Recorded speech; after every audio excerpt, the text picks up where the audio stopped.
For over 50 years, the official record said Bob Seagren simply lost to a better vaulter at the 1972 Munich Olympics. That's not what happened. The International Amateur Athletics Federation made sure you'd never learn that his gold medal pole was banned 3 days before he competed, and to this day, they've never fully explained why. Someone made a decision in a hotel room in Munich. That decision changed history. Here's what the record books were rewritten to hide. Bob Seagren was the best pole vaulter alive. In 1968 in Mexico City, he took gold with a fiberglass pole nobody else could match. He set world records. He was young, confident, and American at the height of the Cold War's favorite stage, the Olympics. By 1972, he'd switched to something newer, a pole called the catapult. Stiffer core, more spring, more height for the same effort. It wasn't cheating. It was engineering. Every vaulter was chasing the same edge. Seagren just got there first. 3 days before the pole vault final, officials announced a new rule. The catapult pole was banned. Every vaulter using it had to switch immediately to an approved model. That's the official story, a safety and fairness review, nothing personal. Look closer and the timing falls apart. The rule wasn't drafted months in advance.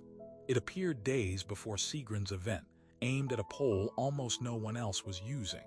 He'd trained with it for over a year. He knew its flex, its timing, its exact release point in his hands.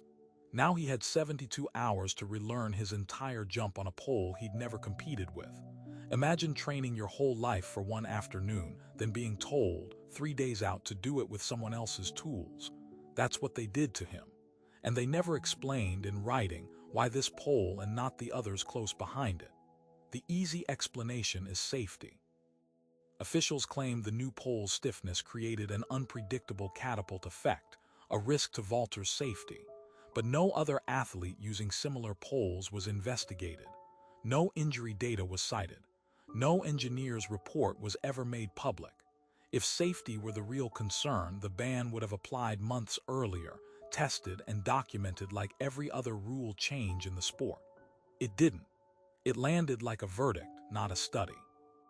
And the one man it targeted just happened to be defending Olympic gold against East Germany's Wolfgang Nordwig, the reigning European champion, and the pride of a country that treated Olympic medals as national propaganda. But that's not the part they buried. Behind that ban sat the IAAF's technical committee, a small, largely anonymous group with the power to approve or reject equipment days before competition. In 1972, records later uncovered showed East German officials had lobbied hard, for weeks, against the newer American poles, framing them as unsafe and unfair. It worked. The committee ruled in their favor days before the final, with almost no appeal process for Seagren to use. He competed on a borrowed, unfamiliar pole. Nordwig, who'd used a similar model for over a year, competed exactly as planned. Seagren took silver by a single missed attempt. Nordwig took gold. The two men who mattered walked away with different outcomes, one still training on the equipment he knew, one improvising in front of the world. For decades, the IAAF never revised its account.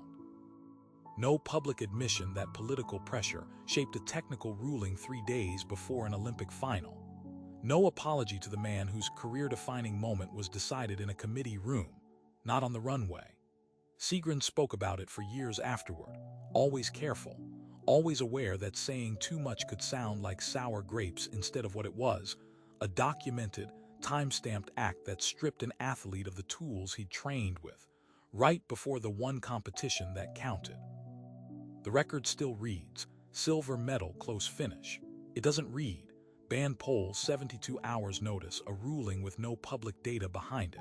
That's the cost, not just a medal, but the true story of how it was lost, quietly absorbed into a footnote instead of a scandal. So somewhere in an old IAAF archive, there's a memo that explains exactly who pushed for that ban and why the timing lined up the way it did. It's never been released. Maybe it never will be. And every 4 years, when a vaulter clears a bar with a pole built on decades of quiet engineering wars, nobody mentions the year officials decided which advantage was allowed and which one wasn't. What else got decided in that same room in those same 3 days that nobody's ever had to answer for.